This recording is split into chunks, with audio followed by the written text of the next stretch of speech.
Ladies and gentlemen, welcome back to another video. That stupid song has been stuck in my head for the past week. Like literally every time I get in the damn car, that song is playing on the radio. Like every time I get in the car, the radio is playing until I plug my phone in. It's the most annoying thing ever because it's the same song every single day. I don't know what to do other than sing it like literally everywhere I go. The song is stuck in my head. Anyways, enough about that stupid song.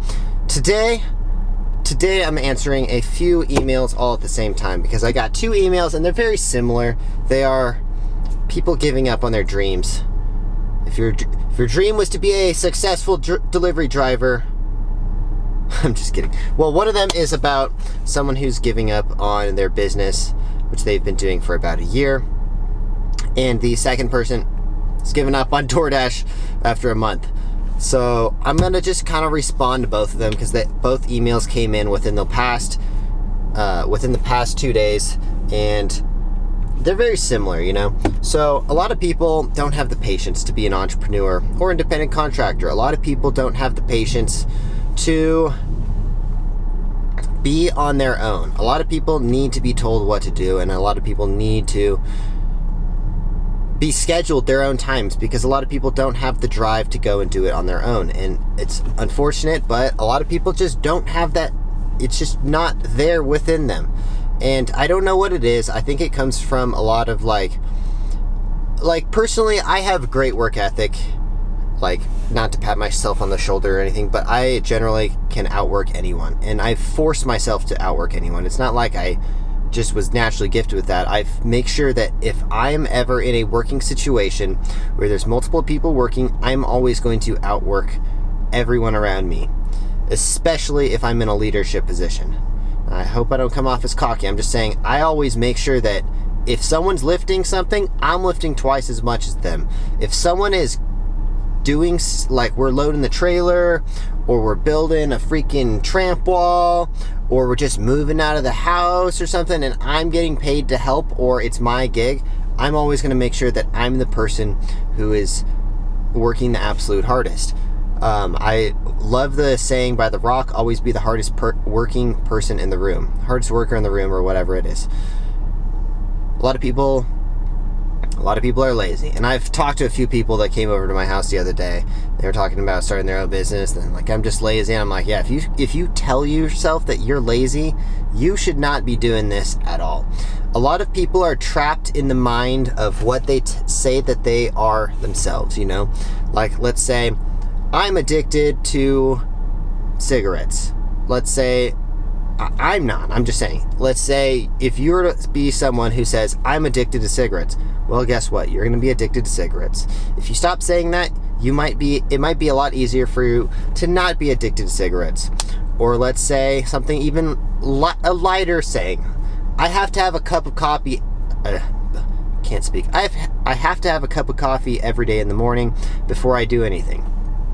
Well, if you keep saying that out loud, you're going to be entrapped to having a cup of coffee every single day. And these little regulations you put on yourself, like you say, I'm just a dumb skater kid. I used to say that all the time, you know, when people, I don't know, I would just be like, I'm just a dumb skater kid, you know, like that was me a long time ago, you know. A lot of people may say, oh, I'm just lazy, or I'm just out of shape, or it's too hard for me to lose weight. Like, these things that you tell yourself are going to regulate your life, and you need to let go of those things. And if you want to be a certain person, like let's say you want to be an entrepreneur and start your own business, you have to become that person that you need to be in your mind. If I want to be a billionaire, I have to obtain the traits of who I would need to become a billionaire. Do you follow me? You know, you have to be the person that you want to be. So if you want to start a business or you want to do that, you have to think about what would the success, like let's say your name is Jim. What would the successful Jim be doing if he was running a successful business, you know? So you have to like tell yourself, it's almost like you have to tell yourself the big lie. You have to just consistently tell yourself, this is who I am, you know? And obviously you need to make that, if you're fat and out of shape, you need to tell yourself, I'm a fit individual. I am like athletic, you know? You need to say that, because I've noticed, especially a lot of people, as soon as they start to gain some success in the gym, they'll start saying like, oh yeah, I'm getting pretty athletic, you know? Then it's easy once you start telling yourself you're athletic to lose weight and stuff. So anyways, long intro, but someone wrote to me. His name is Mick. He said that he saw my Doordash cheat codes video, which is probably what most of you get. I think I gained like 8,000 subscribers from that. So statistically, like half my audience came from one video, basically. He saw that video right after he quit his job, and he wanted to become a Doordash driver. He said he's been doing it for a few weeks, and he has not been able to crack over $300. He used to make $500 as a courtesy clerk at Albertsons. Unfortunately, now he's making less money. But the problem is, if you're an independent contractor, it's harder to make money at first because you got to get into the flow. For one, you got to learn how your market works. Like, every day, you're going to get better and better. Unfortunately, no matter how good you get at it, the people who are just starting are always going to be making as much as you. So that's why I'm always like, not telling people to become a full-time delivery driver unless they have something bigger that they're going towards, you know? That being said, also, Jenny wrote to me, and she said that she's having struggles getting her business off the ground. She's been working at it for an entire year now, and she has not made any money. And Jenny, I have to tell you, my business, I booked a gig in May of 2017. The second gig that we booked wasn't until, I believe it was April 2018. Might have been like a little bit before that. But we went like 8 months before. It was just 8 months of me like calling people and trying to sell them a show, and I didn't have really that much of a show at the time, so I wasn't really selling it very much. So there was a big gap between when I first started my business and the second gig that I booked. So you can't give up on it, but you got to continuously progress. It's just something you have to continue to work towards. You can't just expect overnight success. And like another good example is I didn't make any money on YouTube for 3 years. 3 years. I started YouTube back in 2016. I believe it was January 1st, 2016 is when I started doing it full time. And I didn't make a single dollar on YouTube until I believe it was, August of 2018. I started making about $180 a month. And that was from the Postmates cheat code video. So you can't give up on your business. You just got to keep trying. A lot of people don't have the patience to wait around for their business to get going.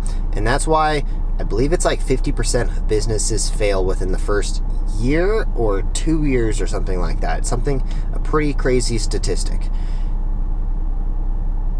And unfortunately, you might not be able to succeed with this business, but you need to maybe make a few little pivots here and there, you know? Like, let's say your business is photography. You might need to adjust your business to be photography and videography, you know? You can't just limit yourself to one thing. Sometimes you're going to have to do little pivots here and there when other jobs come up, or if you see a hole in the market, you know? Like, I wanted to be the #1 acrobatics footwear company in the world. We did it! There's only one! We are the #1 acrobatics. But we weren't making enough money off of just acrobatics, so we had to pivot. We had to start making MMA shoes, which basically we just sponsored a few MMA athletes, but now we just call them MMA shoes as well. So now we have the MMA market as well. So now we're also pivoting a little bit more, and now we're doing skate shoes. It started off as just acrobatics, then it was MMA, and now it's skate and stuff. So we're pivoting here and there all the time, and you have to pivot if you want to succeed. You can't just stay stuck in your lane. You can't say, I only want to do this one thing, and if anything else comes in, we're not doing it. Sometimes you have to make little adjustments as you go. And maybe your business isn't making any money because you haven't made that little pivot that you need to make. And that's why I always suggest reading books, because reading books is going to give you, reading books and watching podcasts and stuff, that's where you come up with the best ideas. The book Think and Grow Rich gave me a few different pivots in my business that I made, because it goes over some of the most successful people of the 19th or 20th century, I believe. And it talks about their stories and stuff, and you can kind of relate your story to those as well. And I'm just going to kind of wrap this up, but you have to make small little pivots. And Mick, you might have to make small little pivots. Maybe you I don't know, you didn't tell me what hours you were dashing and what you weren't, but you did say you've been working very long days and you haven't been making more than $300 a week. Sometimes you just need to make sure you're working the right times, you know? I know in that Doordash cheat codes video, I say that you need to work lunchtime, which I believe is 1 till like 11 till 2 probably. And then dinner time is crucial, 4 to 9, I would say. And you can make pretty significant money, but you also have to consider that Doordash is kind of like strategic gambling, you know? You can implement your best possible strategy, but you're not always going to get the orders. And sometimes you're not going to succeed because it's out of your control. It's not like it's even fully your business as a Doordash driver. You're still kind of like stuck to whatever the algorithm gives you. And sometimes what the algorithm gives you is a bunch of bullshit $2 or $3 orders. And that's the problem with being a Doordash driver. That's why I always say, do not have only one source of income. If you are a Doordash driver, at least have multiple apps. And maybe that's what you need to do, Mick. Maybe you need to also do Lyft or Uber. I know you said you were 19 years old, so maybe, I'm not sure if you can do Lyft or Uber that young. I think you can, though. Maybe you need to just add a few more apps to your list of things that you're doing. Anyways, hopefully you guys enjoy these videos at all. Let me know what you guys think down below. Yeah, we'll see you guys in the next one. Thanks for watching. If you guys enjoy my videos at all, please consider subscribing. Smash that like button. We'll see you guys next time. If you guys have any questions, send them to my email. I'm almost caught up on reading all the emails and catching up. So thank you guys for all the emails and stuff and supporting the YouTube channel. We'll see you guys in the next one. Thanks for watching. Peace, guys. Make that money.